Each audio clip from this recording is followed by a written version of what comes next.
Yes, Donald J. Trump can still run for and serve as President of the United States even if he faces 34 felony counts.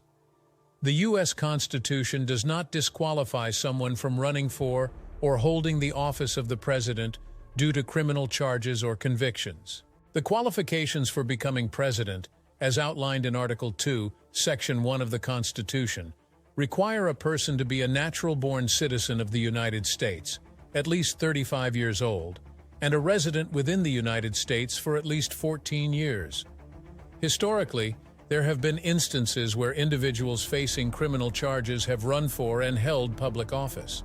However, the political implications and public perception of a candidate facing serious charges can significantly impact their campaign and chances of being elected. Ultimately, it would be up to the voters to decide whether to elect someone facing such legal issues.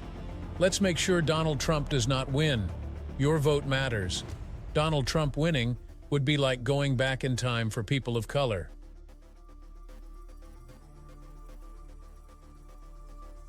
This situation described below highlights an interesting aspect of U.S. law and the Constitution.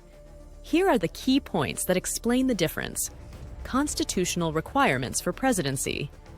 The U.S. Constitution sets specific requirements for someone to be president.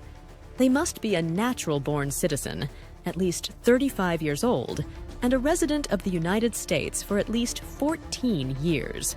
The Constitution does not disqualify someone from running for or serving as president based on criminal charges or convictions. Felon voting rights.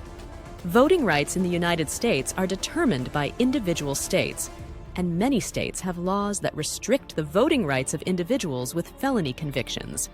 In some states, felons lose their right to vote permanently.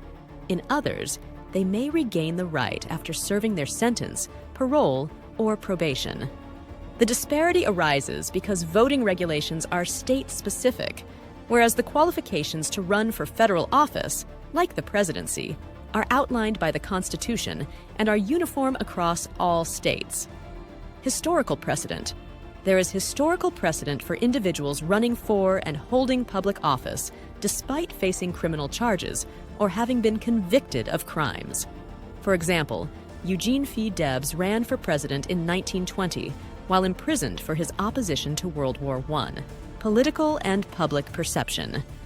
While the law allows it, the political implications and public perception of a candidate facing serious criminal charges or convictions can significantly impact their campaign and chances of being elected.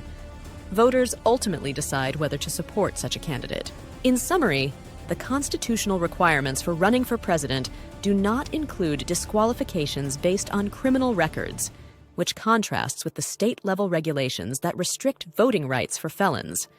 This creates a situation where someone can run for the highest office in the land, even if they face legal challenges, while those with felony records in many states cannot vote.